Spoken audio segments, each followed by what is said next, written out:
pasta salad's a great alternative to a mayonnaise-based side. From this one simple recipe, I'm going to show you alternative ideas. So let's start with fire roasted pasta salad. Okay, so now we're going to make a fire roasted pasta salad.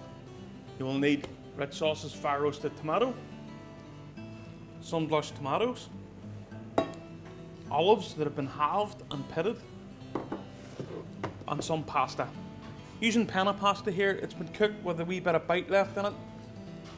There's nothing worse than soggy pasta.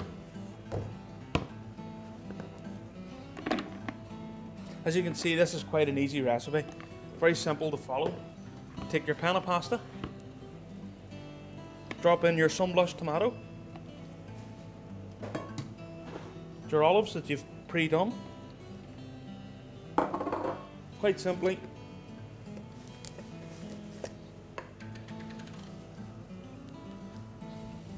pour over your sauce, just give it a wee mix.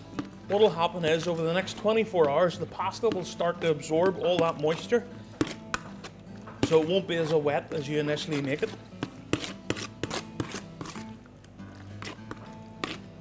So there we go, fire roasted pasta salad, ready for a deli counter, take home, heat and eat, or a salad counter for a busy person on the go. For any more ideas like this, visit our website, richsauces.com.